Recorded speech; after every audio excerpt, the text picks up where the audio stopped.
I seem to have a reputation of making video titles that are so unbelievable, people think I'm like clickbaiting all the time. I've had a lot of people like say this to me who I guess aren't followers of my channel, but with stories like today and most of them, I'm not clickbaiting, it's just so bizarre, it feels like it's not true.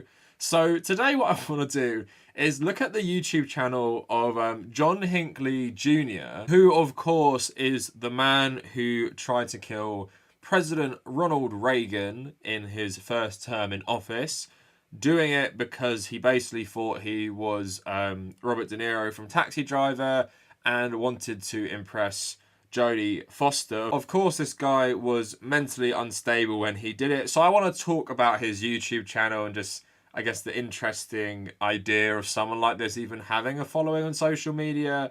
And then I want to talk about the whole story of his attempt on Ronald Reagan. And then I just want to talk about how Ronald Reagan is probably one of the worst presidents in US history and probably gets let off a lot because he's loved by many Americans. You know, he won his second term in an absolute landslide, and you had terms like, you know, Reagan, Democrats and things like that. So since I'm talking about Ronald Reagan anyway, I thought for the last section of the video, I'll talk about Ronald Reagan as a politician. Now I'm going to plug my social medias and Patreon for about a minute, so skip that stuff if you're not interested. Before we get any further, a lot of my work on this channel is demonetized because when you're covering more serious, sometimes edgier topics, YouTube doesn't like this. So if you've ever enjoyed my work, please consider becoming a patron. And you don't have to pledge a crazy amount. I want to build up my Patreon based on as many people as possible pledging little amounts like $1 or $2. So if you feel like I have ever brought anything that's worthwhile into your life and my content,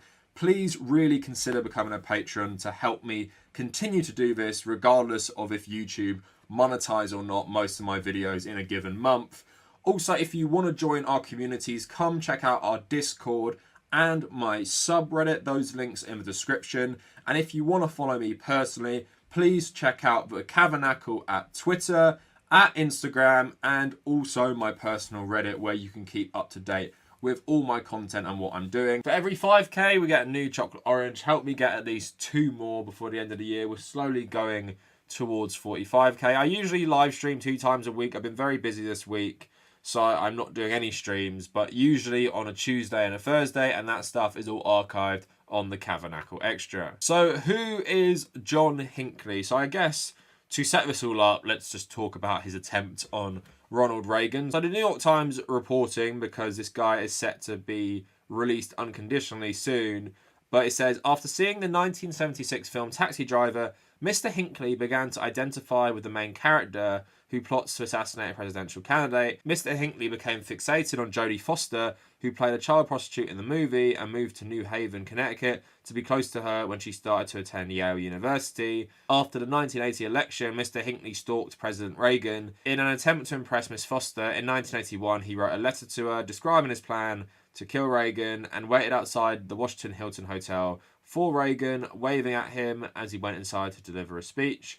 When Reagan left the hotel, Mr. Hinckley fired 6 shots, hitting the president, James S. Bradley, the White House press secretary, Timothy J. McCarthy, a Secret Service agent, and Thomas K. Dillahunty, a police officer. Mr. Brady died of his injuries from the shooting in 2014. In 1982, a jury found Mr. Hinckley was not guilty by reason of insanity, and he was sent to St. Elizabeth's, a psychiatric hospital in Washington, and confined. Now, he currently has a YouTube channel, and we're going to get into how he was actually allowed to have a YouTube channel, even though he hasn't been fully released. So John Hinckley has 20.7k subscribers. Like, that's quite a lot. I only hit that milestone in, I think, January this year and stuff. So I've been working on this a lot longer than John Hinckley has. But basically, what his channel is a music channel, and he posts covers and he posts his own original songs on his YouTube channel. So the first one with comments on was a Bob Dylan cover released 9 months ago. So I just want to go through some of the comments because they are quite funny, but then I want to talk about like my broader point of like getting this fame from doing something like this. So here's some comments. Wow, he really killed it on the guitar. I'm happy he's given music a second shot. You should play I Shot the Sheriff.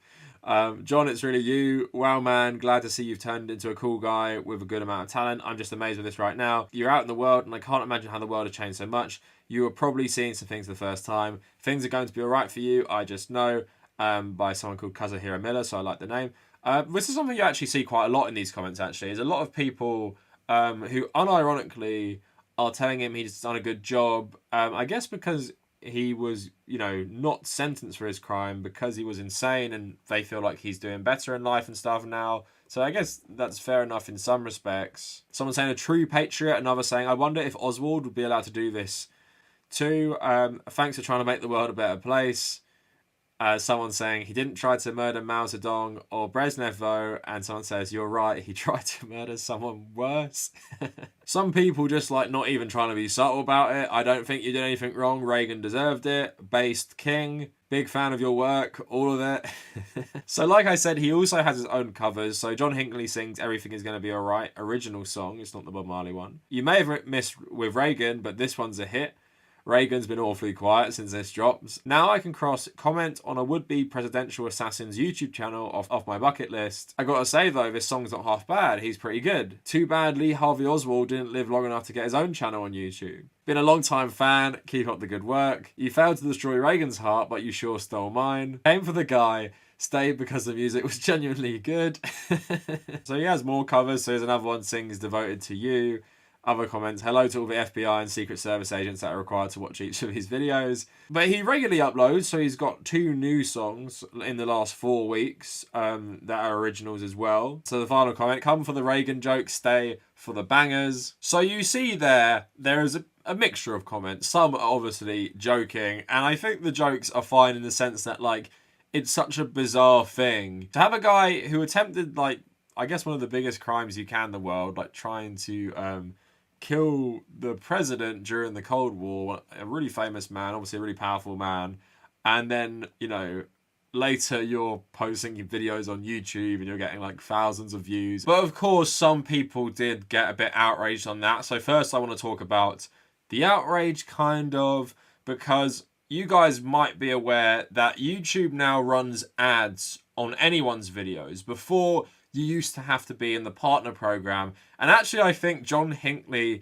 can actually probably successfully apply to be in the partner program, meaning he can legitimately make money, especially because a lot of his songs are actually original songs too. But before, when people were reporting on this story, he didn't have enough views, I guess, and he did have the sub count. So a Rolling Stone article talking about YouTube making money of this stuff, they did a bit of investigation. They said, in response to questions from Rolling Stone, Hinckley's attorney, Barry Levine, says Hinckley has put his music on YouTube in order to put his music in the public sphere. He is grateful for the nice comments he has received. He is working on an album and will be looking for a label. But even though Hinckley may be legally allowed to profit off his work, it's certainly a legitimate question as to whether privately owned platforms should allow him to do so, and whether or not platforms like YouTube should directly profit off his notoriety. Prior to reaching out to YouTube, Rolling Stone found that various ads were running before Hinckley's videos.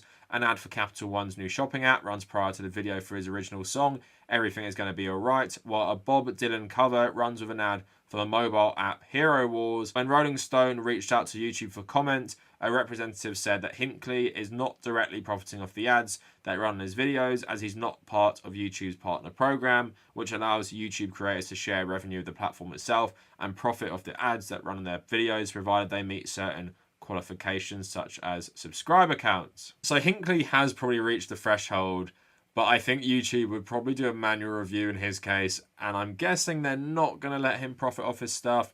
But you guys might be wondering, how can this guy even be allowed to do this? Because he's not like unconditionally released yet. So an article back from October of last year says, John Hinckley can now share his art with the world, a judge rules. So a federal judge in Washington, D.C. has ruled that John Hinkley Jr. Can display his artwork and music under his own name. Since 2016, when he was released from the psychiatric hospital in which he had spent more than 3 decades, Hinckley has shared his personal artwork and music online anonymously, per the restrictions of his leave.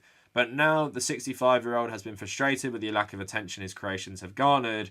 In his decision this week, Judge Paul Friedman agreed to ease the restrictions, noting that a recent status assessment put together by the Department of Behavioral Health affirmed that Hinkley posed a low risk for future violence under the proposed conditions. Now Hinkley, who lives with his mother and works in an antique shop in Williamsburg, Virginia, says he hopes to make an income from his creative work, possibly selling his art through Etsy and uploading his music to various streaming services. And he said, "I create things I think are good, and like any other artist, I would like to profit from it and contribute more to my family. I feel like I could help my mother and brother out if I could make money from the arts." So his therapist says, "I would very much like to see him be able to make an income from his artwork.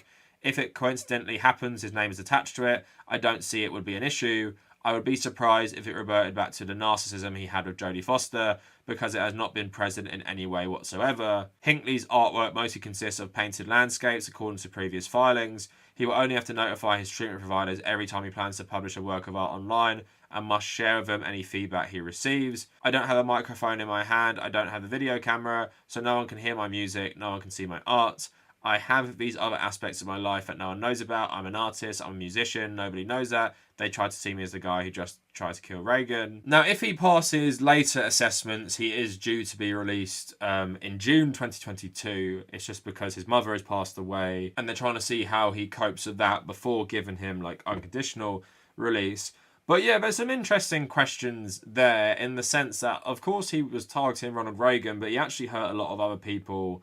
And then, of course, one of them passed away. So while the Ronald Reagan jokes may be funny, because Ronald Reagan was an awful warmonger, and, you know, obviously his administration is responsible for, thousands and thousands of deaths throughout the world. One of the worst American presidents, in my eyes. But then, obviously, you had the Jodie Foster stuff. Now, of course, this guy wasn't found, guilty of his crimes because he was insane.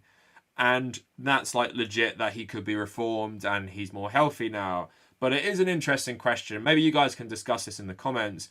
People aren't actually watching his music because it's so good, he deserves 20,000 subscribers. People are watching him because of what he's famous for, essentially. So maybe you guys can discuss whether that is, like, ethical. That, this guy obviously did target Ronald Reagan, but he hurt other people, and he obviously has caused Jodie Foster, specifically, I think, is, another part of this, a lot of trouble, and a lot of probably, some sort of trauma from having to deal with this, and have this guy carry out this act to try and impress her because he's so obsessed with an underage sex worker she played in Taxi Driver. Again, that's probably very, very creepy for her, and I don't think she's talked about this much publicly as an adult. But there was an article from last year called Jodie Foster and the Stalker Who Tried to Win Her Heart. So I just want to go into more detail about how he involved her in this. So in Hollywood, a young man called John Hinkley Jr. would watch Taxi Driver for the first time. Estranged from his family, hooked on Valium, and recently expelled from a far-right group for being too extremist, he would see a reflection of himself in Taxi Driver's disturbed protagonist. In the character of Iris, and by a warped extension Jodie Foster, he would see a salvation. He began to dress like Travis Bickle, wearing army clothes and boots, and keeping a diary just like Travis did. He became obsessed with Foster. Foster, meanwhile, left school and began studying at Yale in 1980. At a time when the public's sense of entitlement towards celebrities was starting to swell, she was resolutely uninterested in being known, while unaware that Hinkley Jr. had followed her to Connecticut. Foster didn't even know that John Hinckley existed until he started hand-delivering letters to her doorstep. She ignored them. He was far from the only person who sent her intense fan mail. He wrote more. He left her dozens of poems, letters, messages, all professing his love for her. When they went unanswered, he started to call her. "Who is this?" she'd asked on the first telephone conversation, which he recorded. "This is the person that's been leaving notes in your boxes for 2 days. Eventually, Foster handed Hinkley's letters over to the dean. The more Foster ignored Hinkley, the more his obsession grew. In a recording on New Year's Eve in 1981, he said, "Jodie is the only thing that matters now. Anything I might do in 1981 would be solely for Jodie Foster's sake. I think I'd rather just see her not on Earth than being with other guys." So, of course, that's, very, very scary. In March of 1981, Hinkley wrote Foster one final letter. In it, he outlined his plan for a historic deed that echoed the plot of the film, with which he was so besotted. As you well know by now, I love you very much, he began. Jodie, I would abandon this idea of getting Reagan in a second if I could only win your heart and live out the rest of my life with you, whether it be in total obscurity or whatever. I will admit to you that the reason I'm going ahead with this attempt now is because I cannot wait any longer to impress you. I've got to do something now to make you understand in no uncertain terms I am doing this all for your sake. In a 1982 piece for Esquire, in which Foster recounted the experience in depth for the first and last time, she cut to the quick of the delusion around celebrity. A man can buy a poster, pin it on his locker, and imagine the most minute details about a slinky starlet, she wrote. He'll know her through and through, he'll possess her external reality. So of course Hinkley knew me. That woman on the screen was digging in her bag of tricks and representing herself for everyone to assess, to get to know, to take home. He spoke of him with a mix of anger, sympathy and disgust. I am sorry for people who confuse love with obsession and hurt by those who have inflicted their confession on me. Obsession is pain and a longing for something that does not exist. John Hinckley's greatest crime was the confusion of love and obsession. The trivialization of love is something I will never forgive him. His ignorance only prods me to say that he's missing a great deal. Love is blissful. Obsession is pitiful. Self-indulgent. This is a lesson I've learnt. I'll always be wary of people who proclaim their love for me. I know what love is, do they? So obviously Ronald Reagan and a lot of the people who were involved in the attempt on him have passed away now, where Jodie Foster is, of course, still a working actress. So if someone like her is like super uncomfortable with this stuff, it makes a lot more sense. And of course, she's not like a political figure. She hasn't done terrible things like Ronald Reagan, for example. She was someone who was caught up in all of this because an insane guy became obsessed with her because of a film he wanted to replicate. But like, it's not something I've really got an answer for in my mind, because in like a country like America or other Western countries, you do your time in the prison system, or if you're found to be like mentally ill, you do your time in a psychiatric hospital. And if they find that you can be released one day, then you can be released. And shouldn't you be able to have the same opportunities as everyone else and live your life as everyone else, to some extent? Obviously there's a lot of jobs you're never going to get, but in terms of just like personal freedom, we can all use social media, for example. Should someone like John Hinckley be able to use it publicly and potentially even profit off the notoriety that he has got himself with this act in itself, and obviously the association with Jodie Foster? I can obviously see reasons for both sides. I do kind of lean towards that once you've done your time in places like that, you should be allowed a degree of freedom. But I also understand for people like Jodie Foster, it probably is, bringing back a lot of bad trauma if she even knows about this stuff. Moving away a bit from Ronald Reagan in this event, more to Ronald Reagan as the politician. Ronald Reagan is one of the most loved US presidents in the last, 100 years by a lot of people in America, not just strictly Republicans, but he did ruin America in so many different ways. And if you guys are familiar with US politics at all, especially going back to the 60s and 70s, the completely divided nature of American politics wasn't the same back then. And you could get people who could easily vote for Democrats one time and vote for Republicans another time. And you guys might say they've always been quite similar, but it's more like the manner of what they stood for. But with Reagan, what he brought in, primarily, which has, completely radicalized one side of American politics, is that he courted and welcomed radical white evangelicals as a political force into the Republican Party. And that's how you get people like George Bush Jr. or especially Donald Trump, who got the highest percentage of the white evangelical votes of any president. So that should tell you so much. Ronald Reagan essentially paved the way for Donald Trump. Now, there's numerous things Reagan is awful for, and I actually have an article to go into a bit more detail about things people may be a bit less aware of.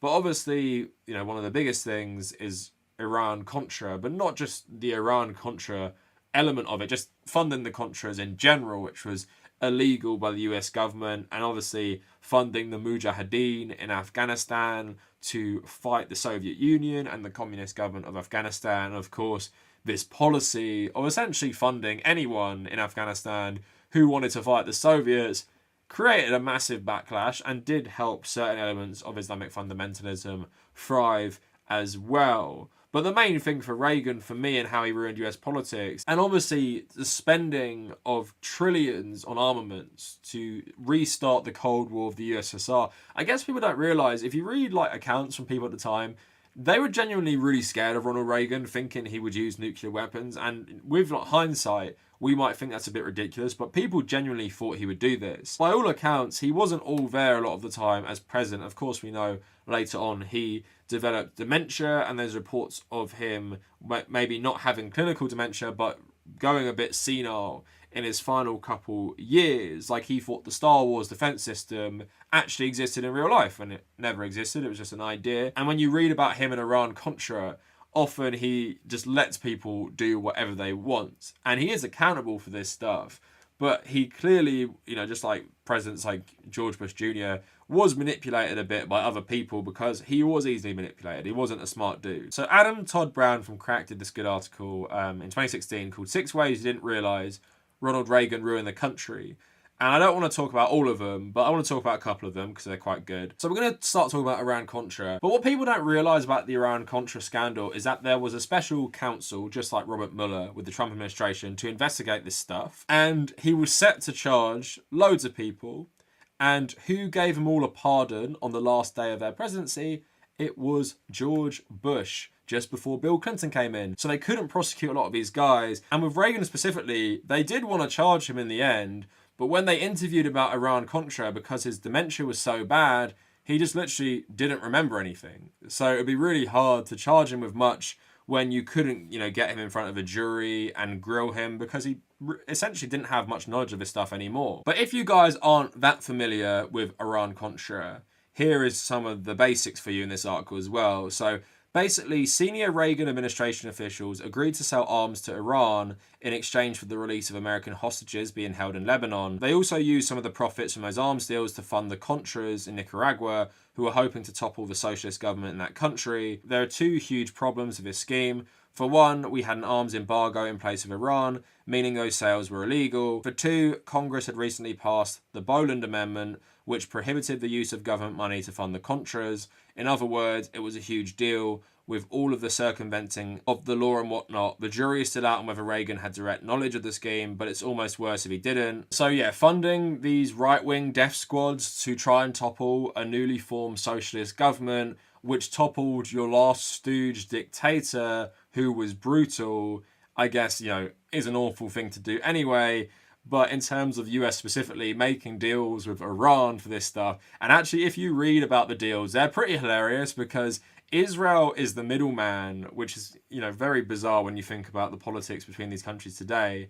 And Iran would keep messing them about. Basically, the arms dealers who people like Oliver North would use would just rip off the Americans every time. And then Iran would only give back like a small amount of hostages and basically just keep messing with the Americans loads. It's actually quite funny just how incompetent this scheme is. And it's just funny a Republican administration is the ones doing illegal arms deals with Iran to then fund a group that it's illegal to fund. But that's more like a scandal that doesn't have as much of a lasting impact. But this one definitely does. Ever wonder why American unions are so bad and why unions in private industries isn't as common as it is in like European countries? So number 4, his stance on labour unions destroyed the middle class. So in terms of like strike and everything, this practice came to a screeching halt in the 80s under Reagan, which is the exact opposite of what he promised would happen when he was running for president. Sure, he was a former actor, but he was also president of the Screen Actors Guild for a while. Even better, he was the first person in that role to lead troops into a strike. However, the fact that he eventually settled that strike in a way which was so beneficial to the other side that fellow actors like Bob Hope and Mickey Rooney labelled it the Great Giveaway, and this was mostly left out of the discussion. Ironically enough, one of the unions that threw their support behind the Reagan campaign was the Professional Air Traffic Controllers Organisation, more leisurely known as PATCO. I say that's ironic because it was our then president's involvement in the PATCO labour dispute that effectively served as a death knell for unions in this country. In an effort to improve their working conditions, nearly 13,000 government-employed air traffic controllers walked off the job. It was a huge risk on the account of how, as federal employees, the law forbid them from participating in a strike of any kind. No worries, it's not like any president in his right mind would risk the negative press that would come with firing thousands of Americans who simply wanted a little less stress at work. And besides, Reagan was a pro-union president whom PATCO had helped usher into office. He would have their back, right? Now, on August 5th, 1981, Ronald Reagan fired everyone who refused to return to work, which is more than 11,000 people. His justification for the controversial move, along with the law forbidding government workers from striking, was that a walk-off constituted a peril to national security, as having to find and train thousands of new air traffic controllers overnight wasn't going to cause any problems. It definitely did. While the feds were able to get around 50% of scheduled flights back in the sky in relatively short order, it took a full decade before federal air traffic controllers reached the training and staffing levels they had been at prior to the disputes. Unions then became way less effective. At the height of their powers in this country, nearly 40% of workers in the private sector were unionised. It's somewhere around 7% today. If you ever wondered why wages just stopped increasing at some point in the last few decades, the destruction of the unions is part of your answer. So America has this common perception of being very fanatical with religion, but it was only mainstreamed really in politics by people like Ronald Reagan. So a Salon article did a really good look into all of this. But just reading you a small part, it's called The Evangelicals President.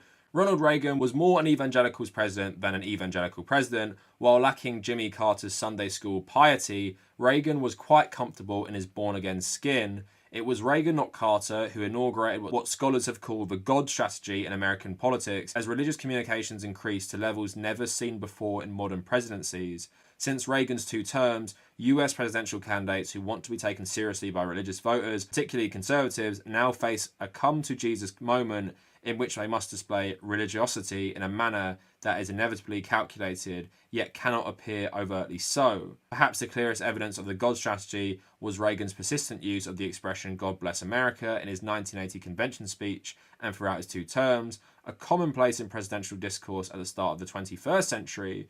God bless America appeared in a major presidential address precisely once before Reagan. To a certain degree, the flourish was but a spin on the all-American tradition of civil religion. Politicians had long preferred mere Christianity for political gain, yet it was no coincidence that this nearest rhetorical wrinkle appeared precisely as the Christian right arose. So people like Pat Robinson and Jerry Falwell and all these people were really brought into mainstream Republican circles. So that is how you go from the Republican Party of Gerald Ford, who was actually pretty well liked by Democrats when he was in Congress. Like, they could work with him. Not like people in Congress today or in the Senate, people like Mitch McConnell and this completely divided state we see American politics in. There was more willingness to work together back then. But the fanaticism of the religious right that Reagan embraced to dominate US politics has left this legacy. And like it says there, Obama would say God bless America a lot, Bill Clinton, of course, even Donald Trump, not a religious man. Evangelicals loved him and he pretended he was, because he had to pretend he was to get this vote. And a lot of these things have just destroyed US politics, especially the embrace of white evangelicals, even on the discussion on Israel and US politics, because people often say it's like AIPAC who kind of controls the discourse, but I've always maintained it's not AIPAC for the Republicans, really. It's white evangelicals who fund this stuff because they believe all this crazy stuff about Israel being like the key to Armageddon and stuff, whereas the Democrats, I think, are more influenced mainly by Israeli lobbyists, but also some religious conservatives as well. But with Reagan, there's just so much stuff to say. Like, we didn't even mention the AIDS crisis, which was massive, because I just totally ignored that, because a lot of white evangelicals who worked for him believed it was people being punished for sin, and they just didn't take this seriously, which led to thousands of Americans dying, particularly devastating the gay community, part of the reason they didn't even care about this stuff to start with. And obviously loads of foreign policy sort of blunders as well, and just generally like Reaganomics and this, ultra hyper capitalism he also introduced, because he's not only breaking up unions and crushing unions and leading by example for private business, how to treat your workforce like basically crap, and then if they don't like it, just hire other people. Also with Thatcher, they brought in this era of neoliberalism and this increased privatization of things that the states used to be responsible for, and essentially starting this absolutely massive transfer of wealth from the middle and working class people to the top 1%.